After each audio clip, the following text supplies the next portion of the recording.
Hola, hola, buenas noches. Buenas noches a todos. Bueno, vamos a comenzar la clase de hoy. Hoy nos toca ver la unidad 3. Ya estamos grabando. Voy a compartir pantalla.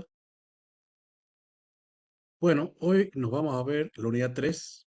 La unidad 3 refiere a protocolos eh, y modelos.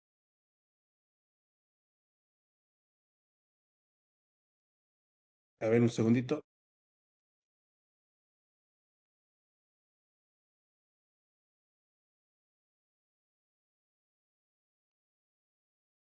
Bueno, espero que me escuchen bien. Avancemos. ¿Qué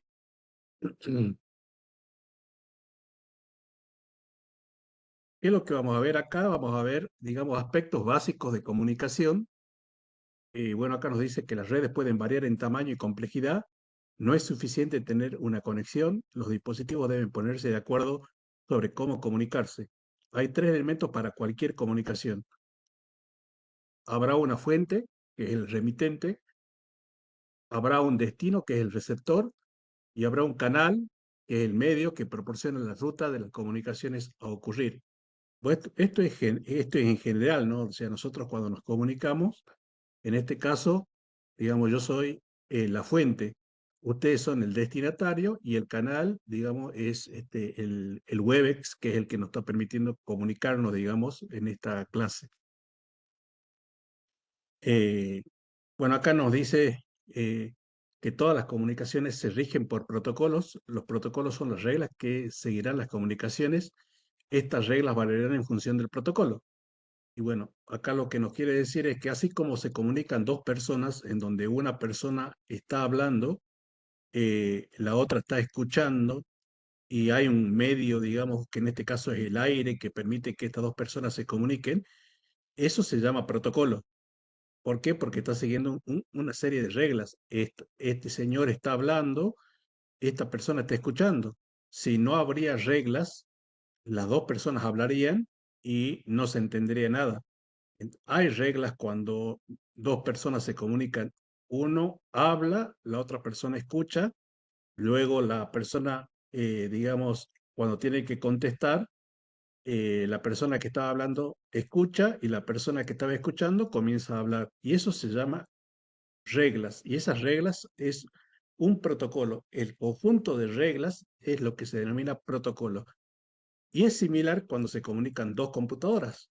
Cuando dos computadoras se quieren comunicar, esta computadora con esta computadora tienen que hablar un lenguaje en común, tienen que hablar un idioma en común, y ese idioma en común es el protocolo. ¿Y qué es un protocolo? Es un conjunto de reglas. ¿Y para qué sirve el conjunto de reglas? Para que se puedan comunicar, eh, que sería igual, digamos, a cómo se comunican dos personas. Esta persona, esta computadora hablaría, le enviaría mensajes a esta notebook. Esta notebook recibe los mensajes, los interpreta y realiza la respuesta. Todo eso a través de qué? A través de protocolos, que son los protocolos conjunto de reglas. Es decir, que acá, a, en forma similar a cómo se comunican dos personas, es igual cómo se comunican dos PC o dos dispositivos de red. Tienen que seguir una serie de reglas y esa serie de reglas se llaman protocolos. Establecimiento de reglas. Las personas deben utilizar reglas o acuerdos establecidos que rijan la conversación. El primer mensaje es difícil de leer porque no está formateado correctamente.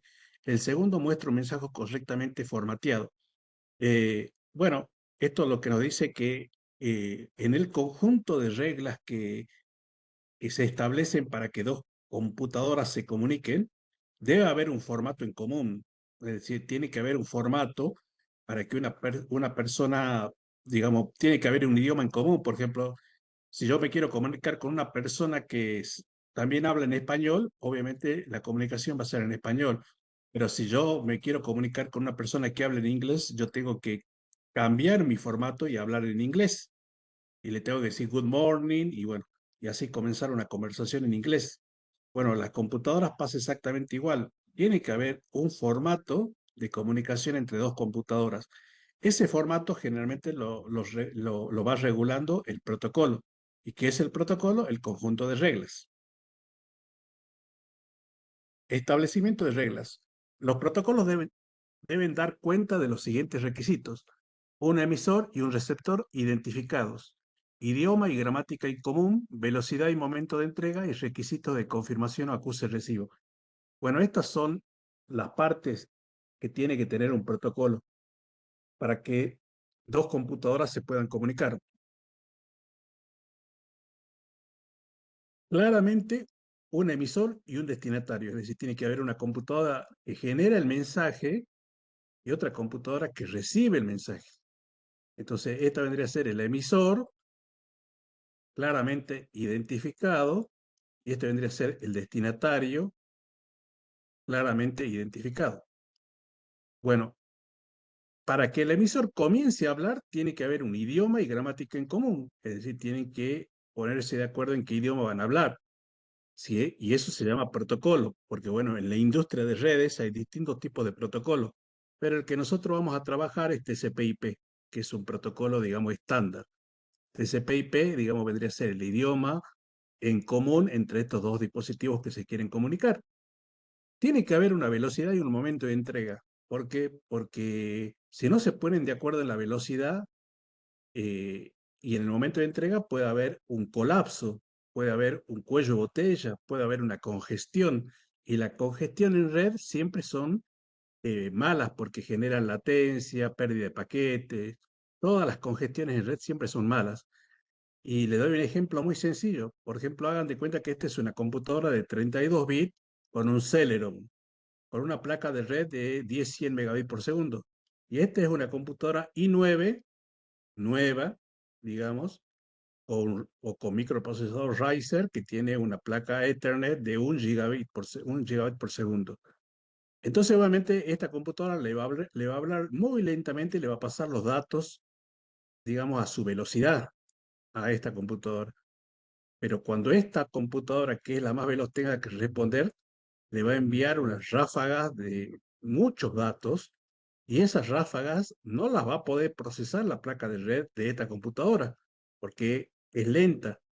Entonces, antes de comenzar la comunicación, la computadora emisora le dice: che, mira, yo tengo una placa de red de 10-100 megabits por segundo, yo te voy a pasar en 1000 megabits por segundo en una ráfaga. No, no, no, yo te puedo pasar 5000. Le va a responder esta porque es más veloz. Y esta le dice: no, pues yo no puedo procesar 5000. Yo puedo procesar 1000, nada más, a lo sumo. Entonces esta le dice: ah, bueno, listo, te paso 1000. Y entonces ya se ponen de acuerdo entre las dos computadoras en cuanto a la velocidad. Y esto es precisamente para qué, para evitar congestión, ¿sí? Bueno, y por último, tiene que haber un requisito de confirmación y acuse recibo, que quiere decir que si esta computadora le envía a esta computadora 1000 bytes, esta le tiene que enviar un acuse recibo y decir: yo, bueno, ya lo recibí. Es como cuando ustedes envían una carta y le da un acuse recibo. Entonces, esta computadora ya sabe que recibió los 1000 y ahora le va a enviar del 1000 al 2000. Cuando llegue esos 1000 acá, este le va a enviar un acuse recibo y esta computadora le va a enviar ahora del 2000 al 3000. Si por X motivo esta computadora no le envía el acuse recibo, esta espera, espera, espera, espera, y cuando llega a un determinado momento, dice: bueno, no me envió el acuse recibo, entonces yo voy a suponer que la última ráfaga, que era del 2000 al 3000, no lo recibió, entonces se la vuelvo a enviar. ¿Entiendes? Se la vuelve a enviar. Es decir, esto es muy similar a la vida real. Para que dos computadoras se puedan comunicar, tiene que haber un protocolo. Ese protocolo es una serie de reglas, tiene que haber que definen un idioma y gramática en común, una velocidad y un acuse-recibo. Requisitos de los protocolos de red. Los protocolos informáticos comunes deben estar de acuerdo e incluir los siguientes requisitos: codificación de los mensajes, formato de encapsulamiento de mensajes, tamaño del mensaje, sincronización del mensaje y opciones de entrega del mensaje. Bueno, una cosa que es importante, digamos, es que cuando nosotros trabajamos en red, por ejemplo, yo tengo acá, este vendría a ser el emisor y este vendría a ser el destinatario, y esta es la red.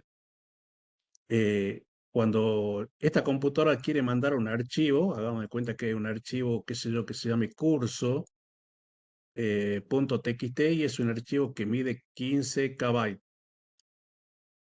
No envía todo el archivo por el cable o por la red. ¿Por qué? Porque no es esa la forma en que trabajan las redes. No importa qué medio tenga, ¿no? No importa si tengo aire, si tengo fibra óptica o si tengo cable UTP. Hay un proceso en donde ese archivo no importa cuánto pese, si pesa 10K, 15K, 1 mega, 10 megas, 100 megas, no importa. ¿Qué es lo que pasa? Eh, si es que la computadora enviaría todo el archivo, monopolizaría la red. Entonces, para evitar que el archivo monopolice toda la red, este archivo que es de 15 KB se parte en 3 paquetes de 5 KB cada uno. Es decir, se segmenta el archivo en partes. Y lo que viaja por el medio físico son estas partes. Es decir, viaja por este medio físico, viaja las partes de un archivo. No viaja el archivo. Entonces tiene que haber una codificación de este paquete, de este mensaje, tiene que haber un formato de encapsulación de este mensaje, tiene que haber un tamaño mínimo de este mensaje y un tamaño máximo de este mensaje, tiene que haber una sincronización de mensaje y tiene que haber una entrega de mensajes. ¿Entienden? Entonces, le vuelvo a repetir, en una red nunca se envía un archivo. No importa si estamos trabajando en un cable, si estamos trabajando en fibra óptica o estamos trabajando por aire, lo que viaja por el medio físico son partes de un archivo, que, es decir, es un archivo segmentado. Entonces, en este origen se parte el archivo en 3 partes, esas 3 partes se lo envía por el medio y cuando llegan al destinatario, como un rompecabezas, ¿no? Se juntan las 3 partes y se conforma el archivo. Codificación del mensaje. La codificación es el proceso mediante el cual la información se convierte en otra forma aceptable para la transmisión. La decodificación revierte este proceso para interpretar la tarea. Bueno, obviamente que esto hace referencia a que en el emisor, para enviar un archivo, hace una codificación, porque lo que viaja por acá, recuerden que lo que tienen estas computadoras son ceros y unos.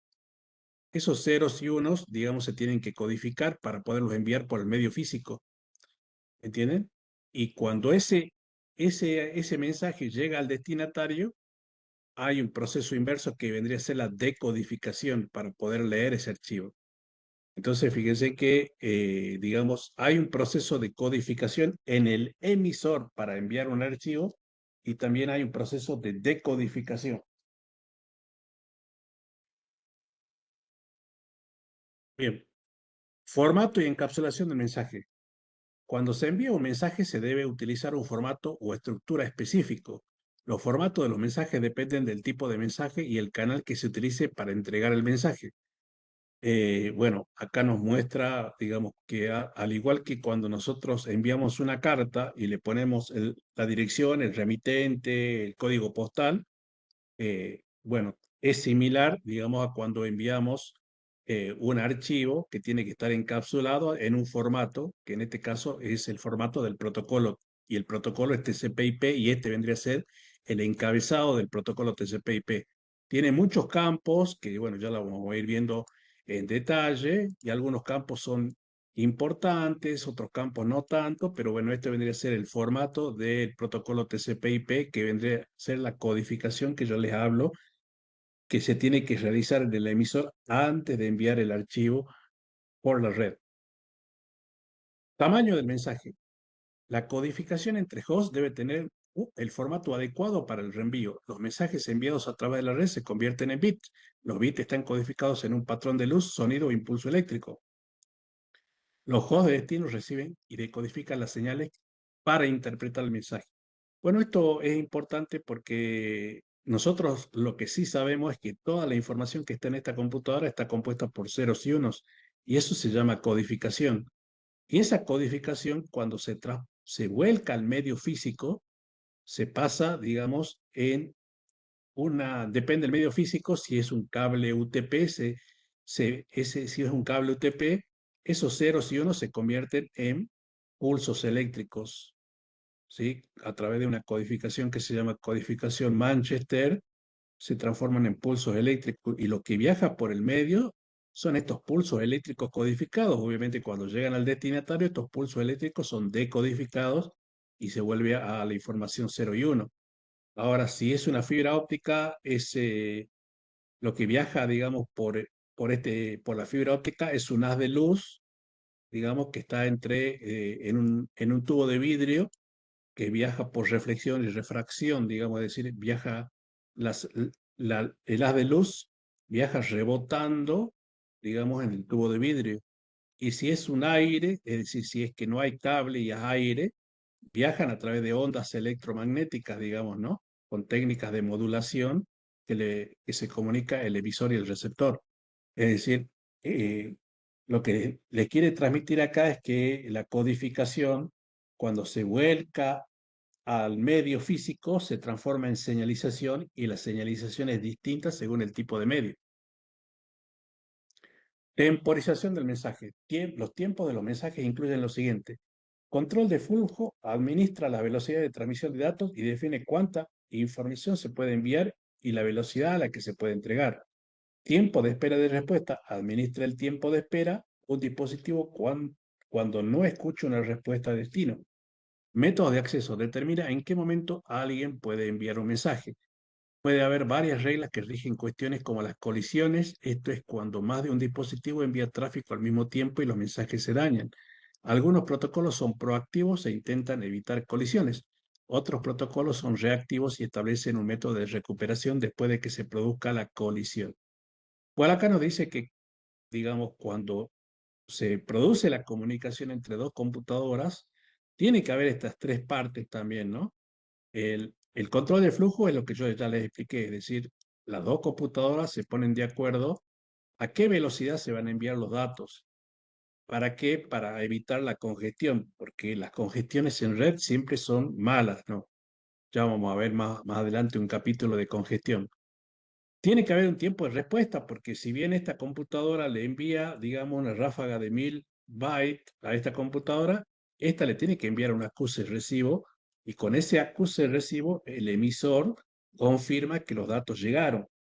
Ahora, si esta computadora le envía 1000 bytes y esta nunca le envía el acuse recibo, tiene que haber un tiempo de espera, es decir, no tiene que quedar esperando ilimitadamente, infinitamente esta computadora que le llegue un acuse de recibo. Esperará, no sé, 3 a 5 segundos y si no recibe el acuse de recibo, la computadora emisora supone que los datos no han sido recibidos y los vuelve a enviar hasta que recibe un acuse de recibo de esos 1000 bytes. Eh, Y el método de acceso es obviamente que yo les comentaba que las computadoras tienen ceros y unos, pero cuando estos ceros y unos se tienen que volcar al medio físico, se tienen que transformar en señalización, porque el medio físico, hagamos de cuenta que es cable, entonces tiene que haber un método de acceso de estos ceros y unos a este cable. Y ese método de acceso, bueno, ya vamos a ver más adelante, hay dos métodos de acceso: acceso múltiple por detección de portadora y detección de colisiones, y acceso múltiple por detección de portadora y prevención de colisiones. Pero bueno, simplemente son métodos que nos permiten volcar esos ceros y unos al medio físico. Opciones de entrega del mensaje. La entrega de mensaje puede ser uno de los métodos siguientes: unidifusión, comunicación uno a uno; multidifusión, de uno a muchos, normalmente no a todos; y la difusión, que es uno a todos. Bueno, acá abajo tienen la gráfica, digamos, de cómo es una comunicación uno a uno, porque en una red puede que yo necesite comunicarme solamente con una PC, que vendría a ser una comunicación uno a uno. O también puede ser que yo en una red necesite comunicarme con un grupo de computadoras, pero no con todas, con con esta, con un grupo de computadoras. Y eso se llama multidifusión. Y el tercer caso vendría a ser que la computadora necesite comunicarse con todas, y eso se llama flooding o broadcast, que vendría a ser cuando una computadora se comunica a todas las computadoras que están en red. Sí, y esto es el método de comunicación de IPv4. Ya cuando entremos a ver IPv6 van a ver que tiene otros métodos de comunicación, pero el IPv4 tiene estos tres métodos: unidifusión, multidifusión y difusión.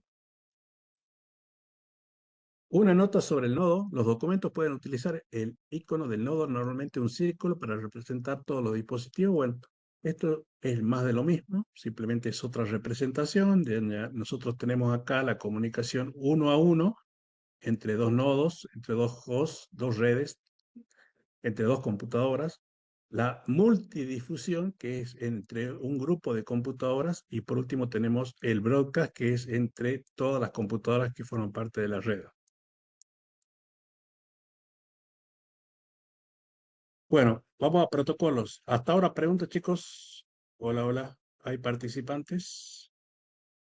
También del partido, todos.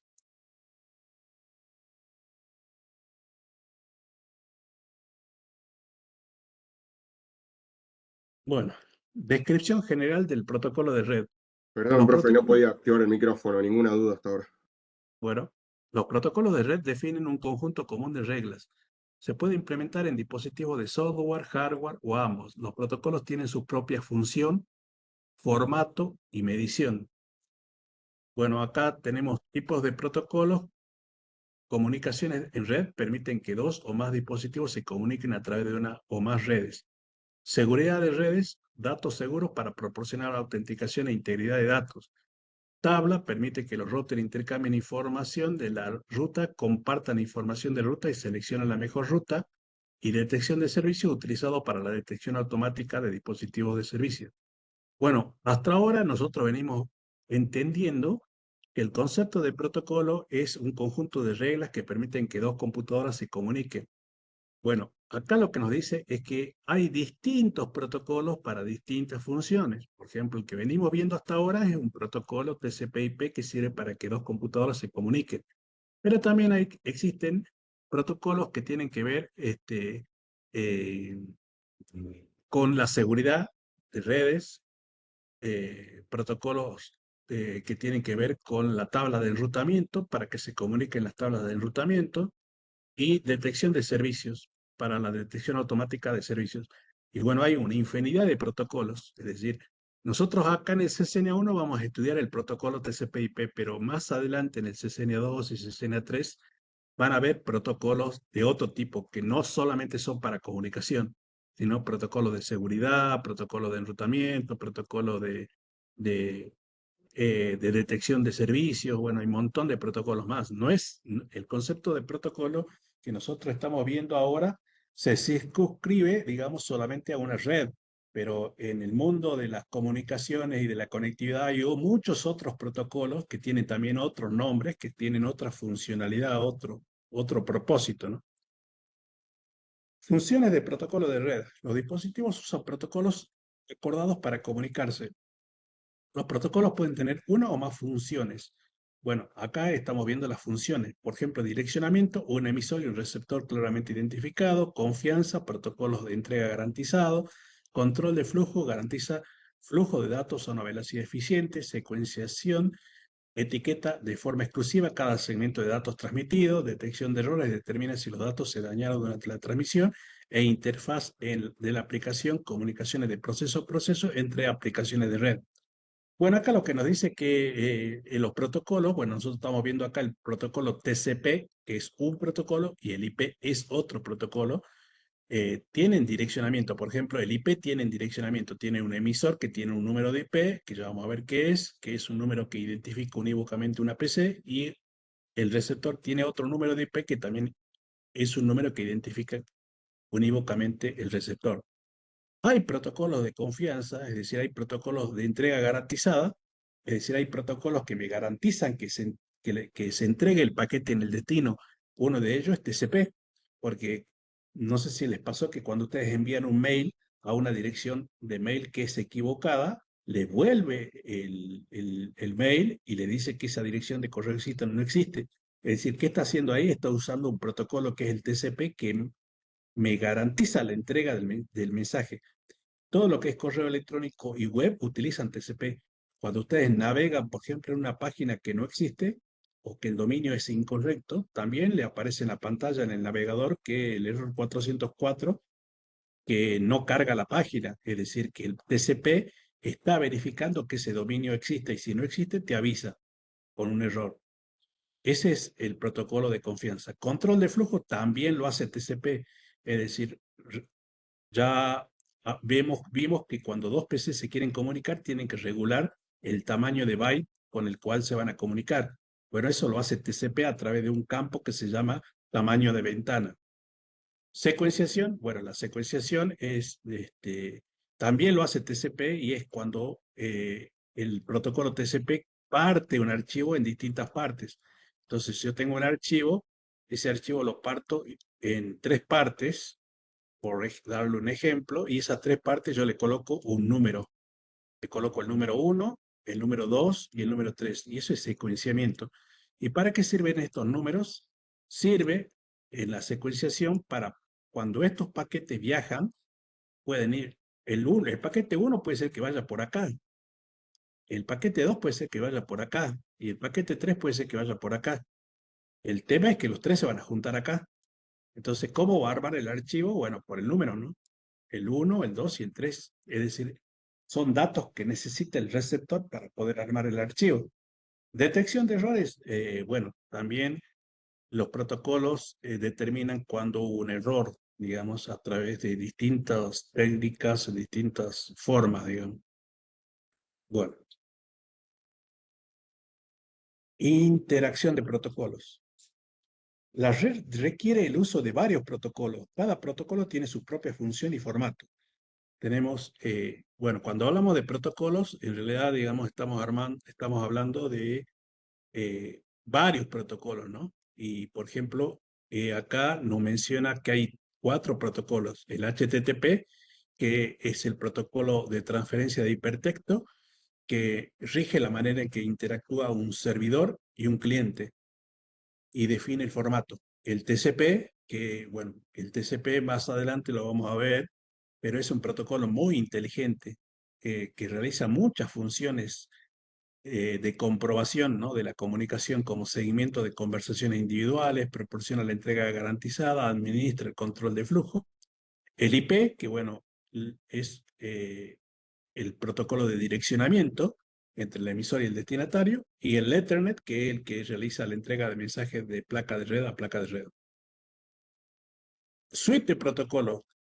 Bueno, cuando hablamos de protocolos, deben trabajar con otro, tenemos que tener en cuenta que no es un único protocolo, sino que existe una suite de protocolos. ¿Qué es una suite? Es un conjunto de protocolos, un grupo de protocolos interrelacionados que son necesarios para realizar una función de comunicación, conjuntos de reglas que funcionan conjuntamente para ayudar a resolver un problema. Los protocolos se ven en términos de capas, capas superiores y capas inferiores. Bueno, acá lo que nos dice que cuando se establece la comunicación, y el ejemplo que nos da acá entre dos personas, existen varios protocolos, ¿sí? Bueno, por ejemplo, este es el protocolo, esto vendría a ser, eh, cuando estas dos personas se comunican, están a través de la capa física. Después existe otra capa superior, que es una capa de reglas, en donde, bueno, están todas las reglas de conversación de estas dos personas, y después existe otro tipo de protocolo que define más que nada el tema del cual van a hablar y todo eso. Bueno, en las computadoras es exactamente lo mismo. Hay protocolos que me regulan el flujo de la comunicación, me determinan la confianza, me determinan si el paquete llegó a destino. Hay otros protocolos que me determinan el direccionamiento y bueno, y así podemos tener una suite de protocolos, cada uno encargado de una función específica de la comunicación. Bueno, acá tenemos la evolución de la suite de protocolos. Tenemos suite de protocolos de Internet o TCP/IP, el conjunto de protocolos más comunes y mantenidos por la IETF, que es digamos, una entidad de regulación internacional, ¿no? Protocolos de interconexión de sistemas abiertos desarrollados por organizaciones de internacionales de normalización y por la Unión Internacional de Telecomunicaciones. El AppleTalk, lanzamiento de una suite propietaria por Apple, y el Novell Network, que es una suite propietaria desarrollada por Novell. Bueno, en realidad digamos que estas ya están obsoletas, ¿no? Esta, esto está obsoleto. AppleTalk, bueno, AppleTalk se utiliza mucho en Mac. Esto, bueno, en algún momento se utilizó porque era una norma europea, pero la que quedó vigente es esta, la suite de protocolos TCP/IP, que como puedes ver está conformado por la capa de aplicación, la capa de transporte, la capa de Internet y la capa de acceso a la red, donde la capa de aplicación tenés un conjunto de protocolos que se encargan de la aplicación, como el HTTP, que es para hipertexto, el DNS, que es un servicio de nombre de dominio, que es para determinar la relación de IP pública con respecto a un dominio, el DHCP, que es el que asigna número de IP, el FTP para transferencia de archivos. Eso ya lo vamos a ir estudiando cada uno de ellos en otras unidades. En la capa de transporte tenés TCP y UDP. Bueno, TCP hace todo lo que se puedan imaginar, todos los controles que se puedan imaginar hace TCP. Y UDP es un protocolo que está en la misma capa, pero que no hace nada de lo que hace TCP. Para que ustedes se den una idea, TCP lo utiliza todo lo que es la navegación cuando nosotros estamos navegando en cualquier browser o el correo electrónico, no importa qué correo electrónico estemos trabajando. En cambio, UDP lo utiliza todo lo que es el streaming de audio y video, es decir, cuando estamos viendo YouTube o cuando estamos escuchando, por ejemplo, una videoconferencia como ahora, digamos, ¿no? Internet, bueno, Internet tiene dos protocolos, el IPv4 y el IPv6. Nosotros lo vamos a ver bien, digamos, al IPv4 y algo del IPv6 vamos a ver en el CCNA1, pero más adelante en otros CCNA van a ver también el IPv6. Y la capa de acceso a la red, digamos que es el Ethernet, que es el que permite definir el formato para volcar el paquete al medio físico. Ejemplos de protocolos TCP/IP. Los protocolos TCP/IP operan en las capas de aplicación, transporte e Internet. Los protocolos LAN de la capa de acceso a la red más comunes son el Ethernet y la WLAN, es decir, la LAN inalámbrica. Bueno, acá nos dicen que el modelo TCP/IP generalmente opera en estas dos capas y esta capa es para el protocolo Ethernet. El protocolo Ethernet, ya lo vamos a ver ahora en otras unidades, define el formato que tiene que tener el mensaje para volcarse al medio. Es decir, ya dijimos que un archivo se parte en varios paquetes, en varios segmentos. Bueno, esos segmentos tienen que tener un formato. Y ese formato, digamos, tiene que corresponder con el formato Ethernet, ¿no? Que es el protocolo que permite volcar el mensaje al medio físico, digamos. Bueno, seguimos con la suite de protocolos TCP/IP. TCP/IP es el conjunto de protocolos utilizados por Internet e incluye muchos protocolos. TCP/IP es el conjunto de protocolos estándares abiertos que está disponible gratuitamente para el público y que puede ser utilizado por cualquier proveedor. Un protocolo basado en estándares es un proceso que recibió el aval del sector de redes y fue aprobado por una organización de estandarización. Bueno, acá lo que nos quiere decir que TCP/IP, digamos, es un protocolo que está compuesto por 4 capas y que está regulado por un estándar internacional. De hecho, digamos, esto es lo que permite hoy que nos comuniquemos por Internet, ¿no? Porque todas las computadoras están trabajando con el protocolo TCP/IP. Y el protocolo TCP/IP, digamos, está regulado por un estándar internacional y, digamos, el que nos permite que nosotros en el mundo nos podamos comunicar. Una computadora de, no sé, de Buenos Aires se pueda comunicar con una computadora de Canadá, de Estados Unidos, de Australia, de cualquier parte del mundo. Gracias a que a esta estandarización, que es el TCP/IP, que va a garantizar la interoperabilidad. No importa qué computadora estés corriendo, voy a tener acceso a Internet. ¿Sí? No importa si es una Apple, si es una Mac, si es una Celeron, si es una i7, si es una Riser, todas se van a comunicar porque trabajan con el protocolo estándar TCP/IP. Bueno, obviamente al trabajar con el protocolo TCP/IP, digamos, todos los servicios que nosotros utilizamos en Internet son cliente-servidor. Es decir, desde alguna parte del mundo, nosotros en nuestra computadora estamos corriendo un navegador y ya existe algún servidor en el mundo que nos está dando un servicio.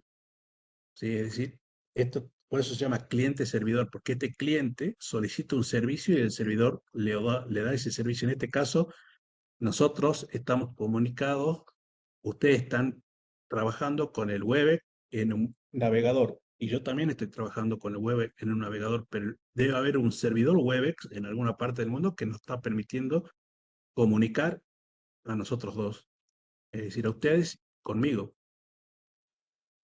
Y siempre que nosotros necesitemos salir a Internet, estamos hablando de una tipología cliente-servidor. Cuando nosotros estamos en nuestro celular y cargamos el WhatsApp, bueno, el WhatsApp es un cliente, tiene que haber un servidor en Internet que nos dé ese servicio. Cuando nosotros navegamos por Internet, nosotros cargamos un browser en nuestro celular, pero tiene que haber un servidor en alguna parte del mundo que nos dé ese servicio. ¿Sí? Todo lo que está en Internet es cliente-servidor.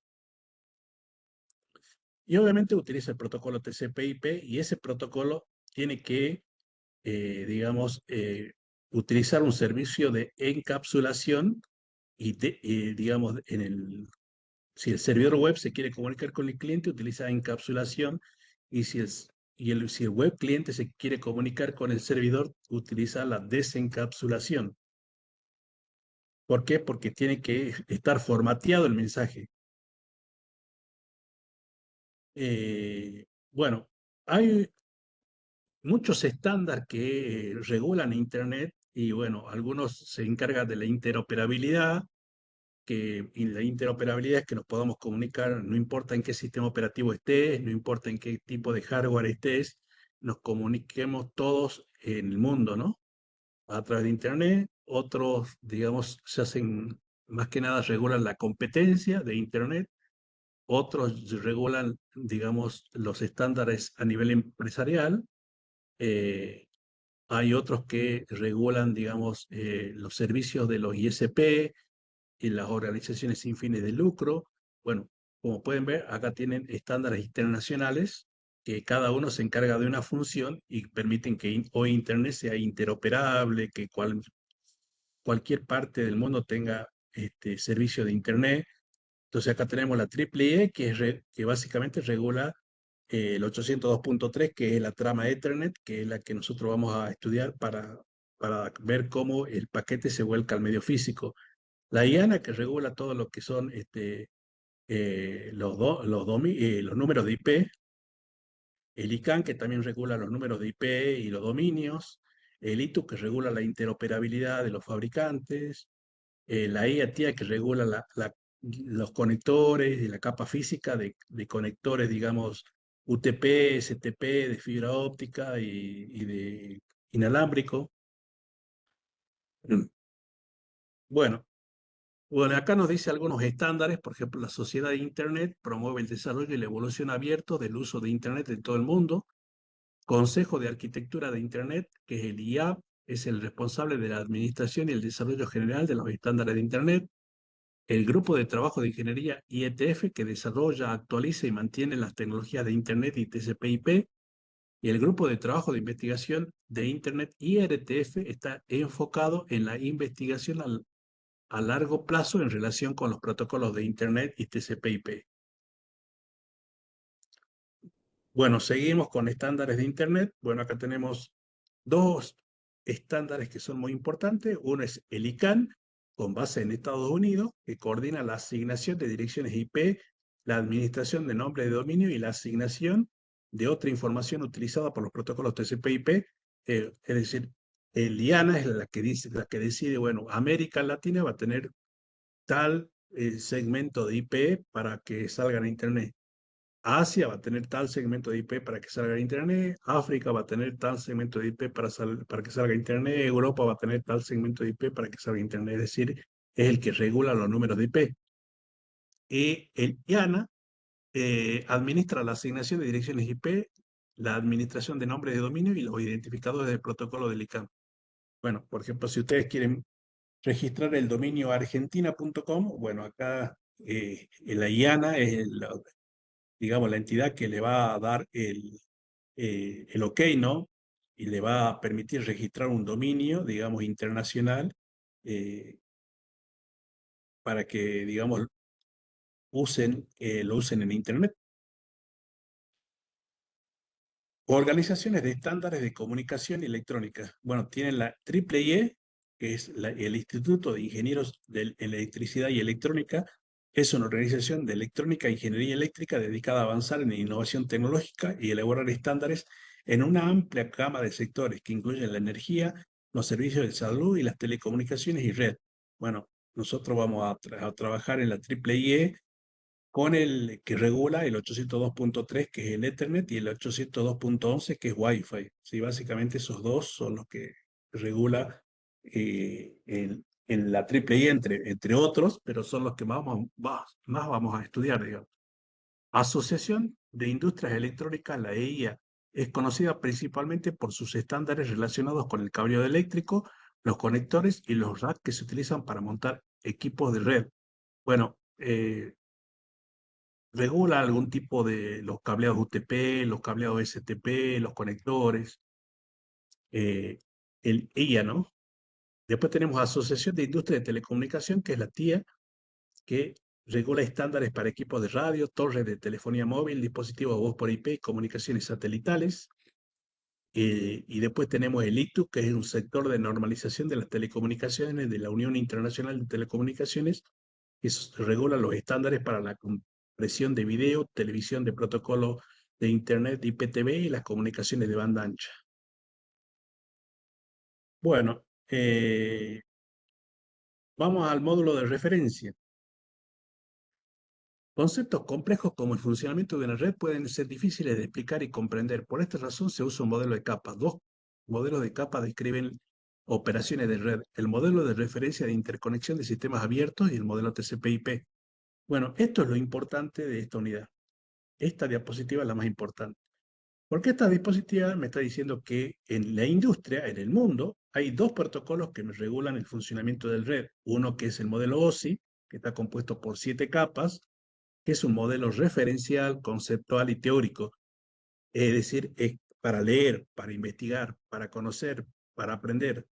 ¿Sí? El modelo OSI no se implementa, digamos, el modelo OSI no se implementa prácticamente, digamos, en una red, sino que sirve para comprender cómo funciona una red y cómo interactúan las distintas capas para que funcione una red.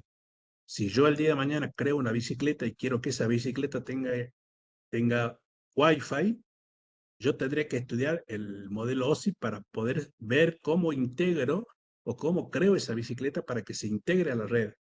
Si yo el día de mañana eh, quiero que mi heladera tenga una placa Ethernet o una placa Wi-Fi que se conecte a mi router Wi-Fi, también voy a tener que remitirme al modelo OSI, que es el modelo base, que es el modelo estándar, que es el modelo teórico, que es el modelo conceptual, para aprender cómo interactúan las distintas capas y poder integrar la heladera a la red, ¿entiendes? Es decir, el modelo OSI es teórico, conceptual, para aprender, para conocer, para saber, para entender. Y está compuesto por 7 capas. La capa de aplicación, que es la capa que ustedes están viendo en el monitor. Después viene la capa de presentación, que se encarga de todo lo que es este formato. La capa de sesión, que establece la primera comunicación con el destinatario. La capa de transporte, donde tenemos TCP y UDP. La capa de network, que tenemos IP. La capa de data link, en donde tenemos el modelo Ethernet. Y la capa física, en donde podemos tener cable, fibra óptica o aire. Y después tenemos el modelo que venimos viendo, que es el modelo TCP/IP. La diferencia es que el modelo TCP/IP sí es implementable. Sí, yo le puedo decir, Juan, anda a configurar TCP/IP a la red 192.168.0.0. Es decir, el modelo TCP/IP sí es implementable, sí se implementa en forma práctica, sí se configura. Esa es la diferencia entre el TCP y el modelo OSI, que el modelo OSI es conceptual, teórico, para saber, para conocer, para aprender, y el modelo TCP/IP es para implementar, para configurar. Su celular tiene modelo TCP/IP, cualquier dispositivo de red tiene modelo TCP/IP. Y el modelo TCP/IP está compuesto por la capa de aplicación, que corre la capa de aplicación, solamente la capa de aplicación del modelo TCP/IP se corresponde con las 3 capas superiores del modelo OSI. Es decir, la capa de aplicación, presentación y sesión del modelo OSI forman la única capa de aplicación del modelo TCP/IP. Bueno, la capa de transporte se llama también transporte en TCP/IP. La capa de red del modelo OSI se llama Internet en el modelo TCP/IP. Entonces, cuando ustedes en la lectura lean capa de Internet, ¿a quién está haciendo referencia? Al TCP/IP. Si leen capa de red, está haciendo referencia al modelo OSI. Y las dos últimas capas, que es la capa de enlace y la capa física, se corresponden con la única capa de acceso a la red del modelo TCP/IP. Bien, beneficio del uso del modelo de capas. Estos son beneficios del uso del módulo de capas. Ayuda en el diseño de protocolos, ya que los protocolos que operan en una capa específica tienen información definida según la cual actúan y una interfaz definida para las capas superiores e inferiores. Fomenta la competencia, ya que los productos de distintos proveedores pueden trabajar en conjunto. Evita que los cambios en la tecnología o en la funcionalidad de una capa afecten otras capas superiores o inferiores y proporciona un lenguaje común para describir las funciones y las capacidades de red. Es decir, recuerden que todo lo que nosotros tengamos en Internet está configurado con TCP/IP, pero que TCP/IP corresponde con el modelo OSI.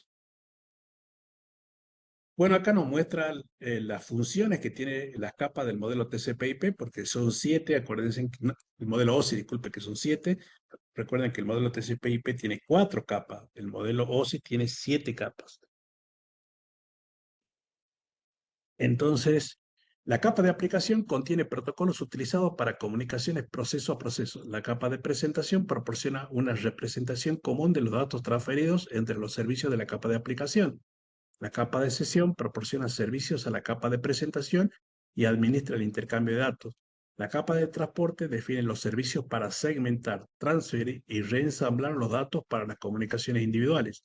La capa de red proporciona servicios para intercambiar las porciones de datos individuales en la red.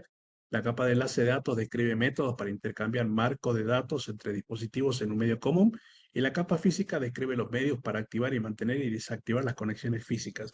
Como pueden ver, todas las capas del modelo OSI tienen una función específica y eso obviamente, esa función favorece a la comunicación, al armado de la comunicación entre las partes, ¿no?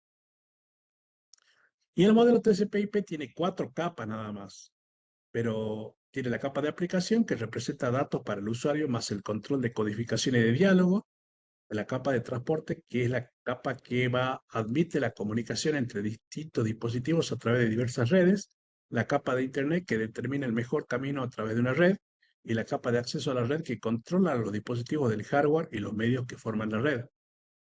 Bueno, acá tenemos la comparación del modelo OSI y el modelo TCP/IP. Lo importante es que tienen que saber que se complementan, digamos, y son de usos y aplicaciones distintas, porque el modelo OSI es referencial, conceptual, teórico, para aprender, para saber, para conocer, y el modelo TCP/IP es práctico.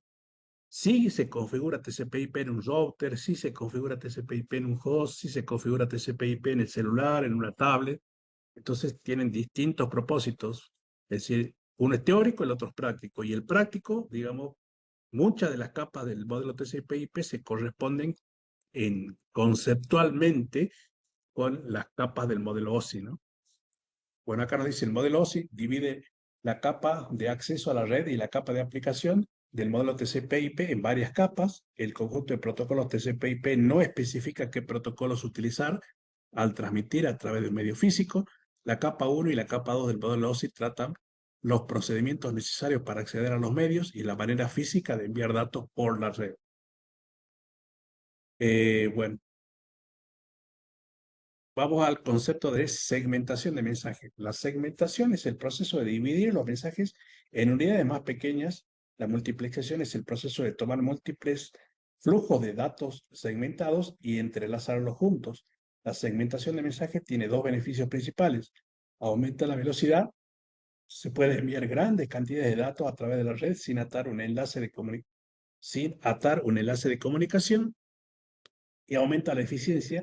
Solo los segmentos que no llegan al destino necesitan ser retransmitidos, no todo el flujo de datos.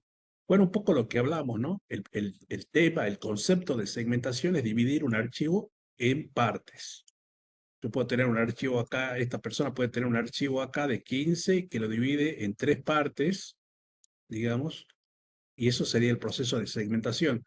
Y esta señorita que está acá puede tener un archivo grande de 50K que lo divide en 50 partes, digamos, ¿no? al archivo. Y esto sería el proceso de segmentación. Ahora, ¿qué es la multiplexación? La multiplexación es utilizar el mismo medio físico, que hagamos de cuenta que es cable, y por este cable puede estar viajando un segmento del archivo de este señor y puede estar viajando un segmento de la señorita. Es decir, la multiplexación sería como utilizar el mismo medio para enviar el archivo partido o segmentado. Y la segmentación vendría a ser partir el archivo en partes. O sea, acá le tiene que quedar en claro que hay dos conceptos. La segmentación, que es partir el archivo en partes, y la multiplexación es que es compartir el mismo medio físico para los distintos segmentos de los archivos. La secuenciación, bueno, también algo explicamos, la secuenciación del mensaje es el proceso de enumerar los segmentos para que el mensaje pueda volver a ensamblarse en el destino. TCP es responsable de la secuenciación de segmentos individuales. Bueno, yo cuando parto un archivo le tengo que asignar un número a cada parte. ¿Para qué? Para que el destino sepa cómo armar ese archivo. Y ese proceso se llama secuenciación. ¿Sí? Unidad de datos de protocolo. La encapsulación es el proceso en la que los protocolos agregan su información a los datos. En cada etapa del proceso, una PDU, que es una unidad de datos de protocolo, tiene un nombre distinto para reflejar sus funciones nuevas. Aunque no existe una convención universal de nombres para la UDP, PDU, en este curso se denominan de acuerdo con los protocolos de la suite TCP/IP. El PDU que pasan por la pila son las siguientes: datos, segmento, paquete, tramas y bit. Bueno, expliquemos esto. Vieron que nosotros en la capa de aplicación partimos un archivo, es decir, a un archivo lo partimos en partes. ¿Cómo se llama ese proceso? Segmentación. Lo partimos en partes. Bueno, estas partes, para que lleguen a viajar por el cable, tienen que pasar por el modelo, en este caso vamos a hacer, ¿qué es el modelo TCP/IP? Bueno, cuando esta parte esté en la capa de aplicación, digamos, esta parte se llama PDU, unidad de datos de protocolo. Es decir, cuando yo parto un archivo en distintas partes, cada parte se llama PDU. Y según dónde se encuentra el PDU, tiene distinto nombre. Si se encuentra el PDU en la capa de aplicación, se llamará dato. Es decir, que si ustedes leen dato, significa que el PDU está en la capa de aplicación. Si está en la capa de transporte, se llama segmento. Si está en la capa de red, se llama paquete. Si está en la capa de enlace de datos, se llama Ethernet. Y si está en la capa física, se llama bit.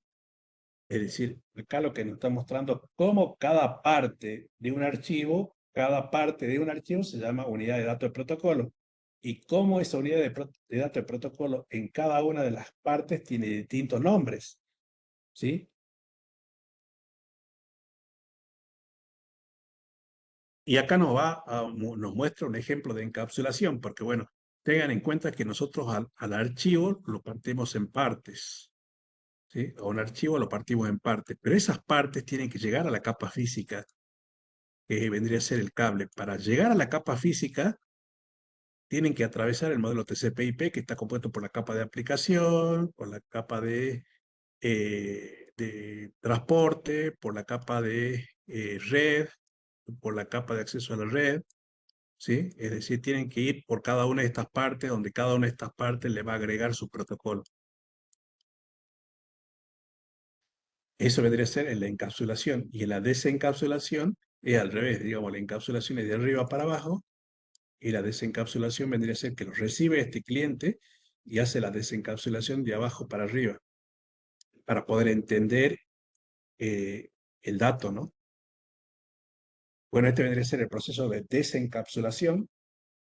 Acá nos dice, los datos se desencapsulan a medida que se mueven hacia arriba en la pila. Cuando una capa completa su proceso, esa capa elimina su encabezado y lo pasa a la siguiente nivel, que se va a procesar. Esto se repite en cada capa hasta que se trata de un flujo de datos que la aplicación puede procesar. Bueno, Direcciones de red.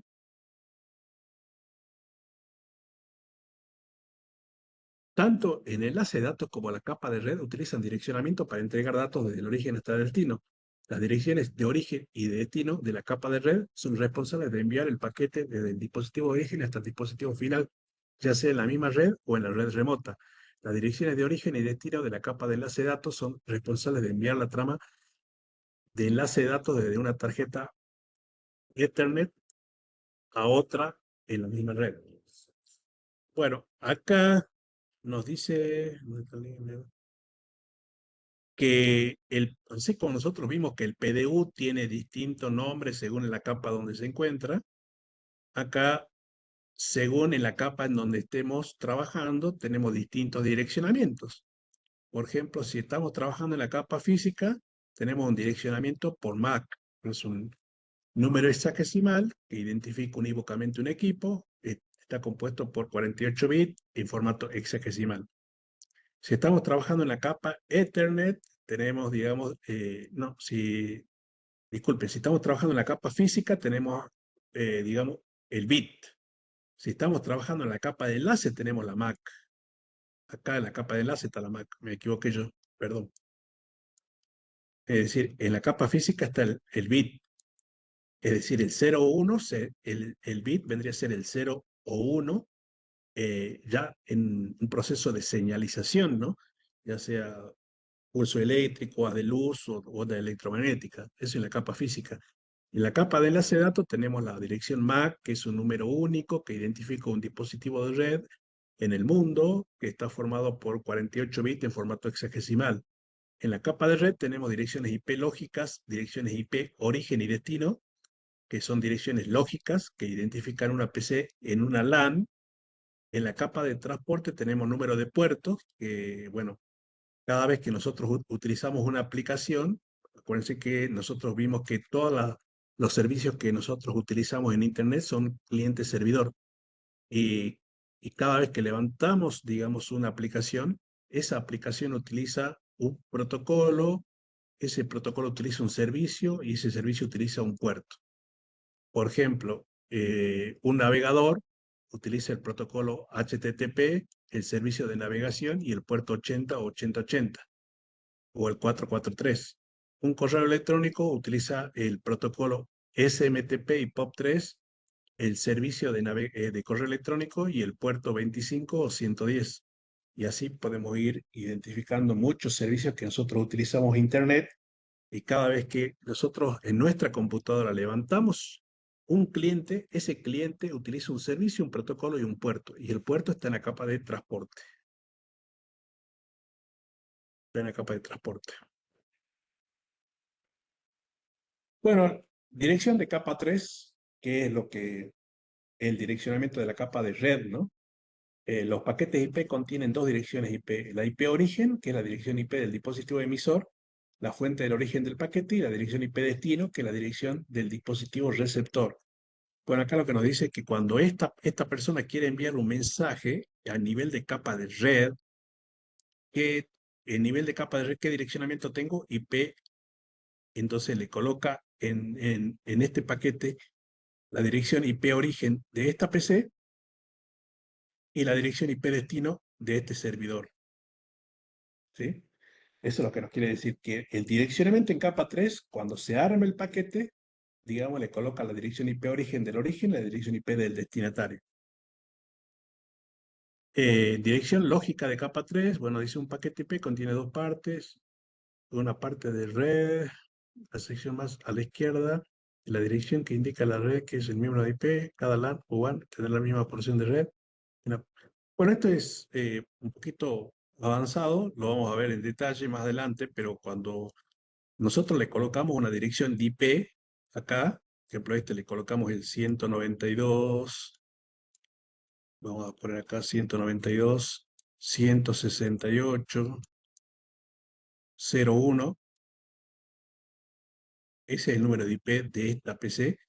En realidad, este formato de numeración es para nosotros, porque nosotros entendemos este sistema de numeración que es el decimal. La PC no entiende este sistema de numeración. La PC tiene su propio sistema de numeración que son ceros y unos. Entonces este 192 se convertirá en 1, 1 y después todo 0, 0, 0, 0, 0, 0, 0. ¿Sí? El 168 punto, que hay un punto, se convertirá en 10, 10.000, digamos, en su correspondiente binario. 10, 10.000.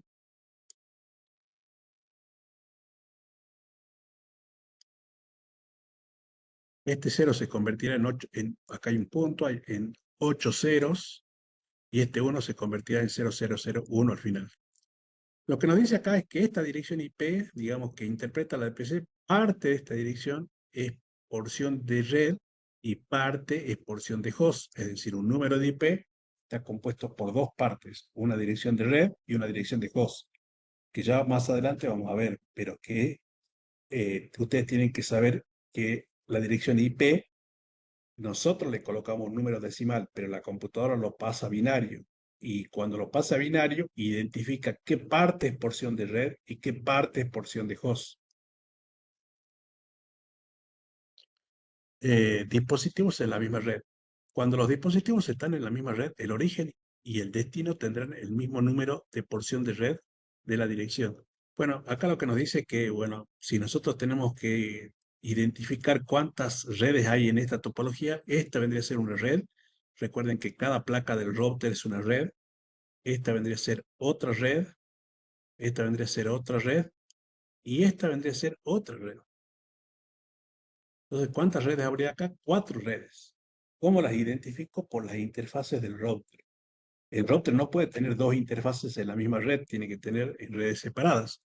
Y acá lo que nos dice es que si nosotros vamos a comunicar dos PC que están en la misma red, van a tener un segmento de IP igual, similar, ¿sí? Por ejemplo, acá la PC1 es 192.168.1.110 y el servidor FTP es 192.168.1.9, es decir, lo único que varía es el último. Pero después toda lo que es la parte de porción de red es la misma, porción de red es la misma, la que varía es la parte de porción de host. Rol de las direcciones de capa de enlace de datos, misma red IP. Cuando los dispositivos están en la misma red Ethernet, el marco de enlace de datos utilizará la dirección MAC real de la NIC de destino. Las direcciones MAC están integradas físicamente en la placa Ethernet y son direcciones locales. La dirección MAC de origen será la del iniciador en el enlace. La dirección MAC de destino siempre estará en el mismo enlace que el origen, incluso si el destino final es remoto. Bueno, acá lo que nos dice que obviamente ya a nivel de capa de enlace, porque nosotros lo que venimos viendo es el paquete a nivel de capa de red. A nivel de capa de enlace, que otra capa, digamos, se arma lo que se llama la trama Ethernet, que esta vendría a ser la trama Ethernet, que como pueden ver tiene la dirección, digamos, del origen y del destino, ¿sí? Pero la dirección MAC. Por ejemplo, acá tiene la dirección MAC del destino, que vendría a ser este servidor, y la dirección MAC de origen, que vendría a ser esta PC. Ya esto ya vendría a ser a nivel de capa de red, digamos, ¿no?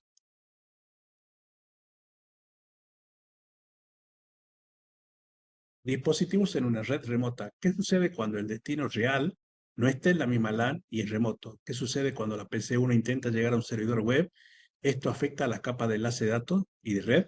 Bueno, eh, este vendría a ser en el caso de que yo quiera comunicarme desde cualquiera de estas PC a este servidor que está fuera de la red. Es decir, porque acá tenemos, este es una red, esta es otra red, esta es otra red y esta es otra red. ¿Qué pasaría si una de estas dos PC, esta o esta, se quieren comunicar con este servidor remoto? Estamos hablando de un servidor que está en otra red, es remoto. Bueno, eh, cuando hablamos de direcciones de capa de enlace de datos, la dirección origen será la dirección de la PC y la dirección destino será la del router. ¿Por qué? Porque este router que está acá, es el que nos va a permitir salir a Internet. Entonces, a nivel de capa de enlace, arma la trama, pero con la dirección de MAC de este router. Es decir, este 1111 se corresponde a la dirección destino. estamos hablando a nivel de capa de enlace. Y a nivel de capa de red, bueno, va a ir la dirección IP de origen de esta y la dirección IP de esta, de destino de esto. ¿Entienden? No va a cambiar. Es decir, a nivel de capa de red no cambia, pero a nivel de capa de enlace de datos sí cambia, ¿sí? Porque a nivel de enlace de datos, la, la PC que se quiere comunicar remotamente coloca la dirección MAC de destino, la dirección MAC del router, que es quien le permite salir a Internet. Funciones de las direcciones de capa de red: cuando un origen y el destino tienen una parte de red diferente, esto significa que PC están en redes diferentes. Bueno, obviamente acá fíjense que tiene, ah, esto tiene una dirección de IP diferente, digamos, inclusive. Para que se den cuenta, todo esto es una única red y van a tener número de IP del mismo segmento 192, 168, 1X.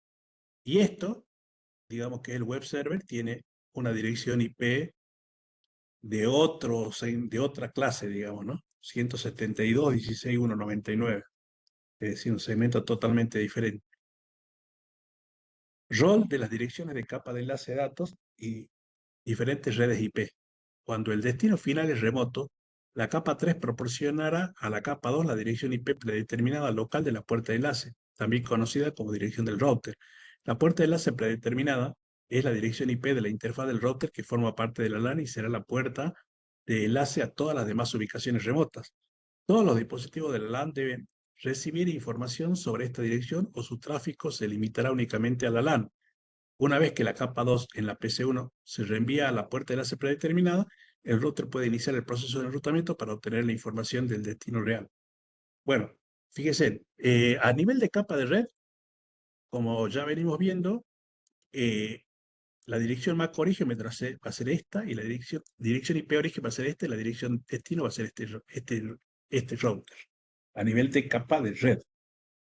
A nivel de capa de enlace, la dirección, cuando esta quiera armar la trama, va a armar la trama y en la trama va a colocar la dirección MAC de origen de esta PC y la dirección MAC destino de este router, porque es, digamos, punto a punto, es, digamos, el próximo vecino. Acuérdense que esto es una red. Cuando este router quiere armar la trama, va a colocar la dirección, va a armar una trama con la dirección MAC origen del router 1 y la dirección MAC destino de este router.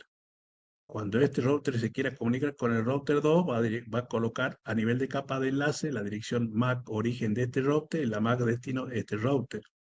Y cuando este router se quiera comunicar con este servidor, va a armar una trama donde va a colocar la MAC origen de este router 2 y la dirección MAC destino de este servidor. Es decir, que podemos decir que a nivel de capa de red no cambia nunca. Esto es origen y este es destino. A nivel de capa de enlace va dando saltitos. Salto acá, salto acá, salto acá y salto acá. ¿Entiendes? Rol de las direcciones de la capa de enlace de datos. Bueno, el direccionamiento de enlace de datos es un direccionamiento local, por lo que tendrá un origen y un destino para cada enlace. La dirección MAC para el primer segmento será la PC1 y la dirección MAC de destino será el router 1, que es la MAC de la puerta de enlace predeterminada. Aunque el direccionamiento de capa 2 cambiará de enlace a enlace, es decir, de salto a salto, el direccionamiento de capa 3 sigue siendo el mismo. Direcciones de enlace de datos: dado que los direccionamientos de enlace de datos es direccionamiento local, tendrá un origen y un destino para cada segmento o salto de viaje al destino. El direccionamiento MAC para el primer segmento es la NIC de la PC1, el destino es el router, es decir, el default gateway que recibe la trama. Bueno, acá lo mismo. Si es a nivel de capa de red, es dirección origen, IP origen y dirección IP destino. Si es a nivel de capa de enlace, arma la trama con la MAC origen y destino. Después este router arma otra trama con la MAC de este router y destino de este router. Y este arma una trama con la dirección MAC de este router y la dirección MAC de este servidor. ¿Sí? Bueno, esto es lo mismo. y esto es lo mismo. Lo que va explicando es lo que yo le expliqué, digamos, en forma más resumida, pero la diapositiva va explicando primero después esto, por parte, digamos. Bueno, esto sería la práctica, chicos, la teoría de la unidad 3. No sé si quiere preguntar algo. Es, digamos, es tedioso explicarlo. Leerlo también le va a resultar pesado, pero recuerden que están haciendo un CCNA y es importante saber muy profundamente estos temas, ¿no? Cómo trabaja una red, cómo son los protocolos, qué es el modelo TCP/IP, el modelo OSI, cómo es el direccionamiento en capa de red, cómo es el direccionamiento en capa de enlace. Así que es importante que lo lean. De todas maneras, te vuelvo a repetir, el curso, si bien es de 5 meses, o 6, no me acuerdo, creo que 5, porque, disculpen, porque, digamos, te doy muchos otros cursos, eh, pero creo que es 5 este curso. Ustedes pueden seguir el ritmo que estamos siguiendo hasta ahora, eh, pero esto va a estar en septiembre, octubre, noviembre, diciembre y enero. Es decir, en enero, en teoría, yo termino el dictado de este curso, pero seguramente la plataforma va a seguir abierta 6 meses más para que ustedes se pongan al día y puedan rendir todos los parciales, ¿no? Porque entiendo que es mucho material para leer y bueno, muchos trabajan y bueno, eh, es normal, digamos, que este, se tomen su tiempo para leer, digamos, y rendir. Entonces, este curso va a terminar en enero, pero es probable que esté abierto hasta julio del año que viene para que ustedes se pongan al día con los parciales y con los cuestionarios, digamos, para que avancen con el curso, ¿no? Así que con respecto al tiempo no va a haber problemas, digamos. Preguntas, chicos. No, por ahora ninguna pregunta, profe. Bueno, seguimos la clase que viene. Mañana subo la clase grabada. Creo que tienen ya la clase acá en NetAcad. Intentemos a ver un ratito. Ya está la clase 3 subida en la plataforma.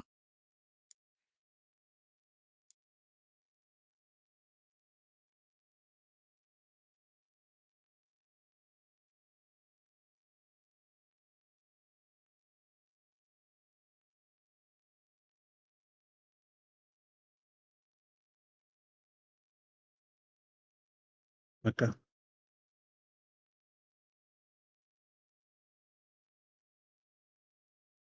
Hoy vimos la clase 3, que es protocolos y modelos.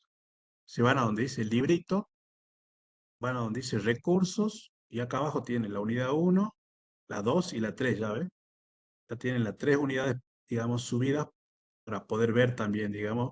Recuerden que lo que yo hago es realizar exposiciones de resumen, ¿no? De la unidad. Después ustedes tienen que leer, digamos, toda esta unidad, toda esta unidad tienen que leerla. Bueno, chicos, nos vemos la clase que viene. Buenas noches. Nos vemos, chau, chau.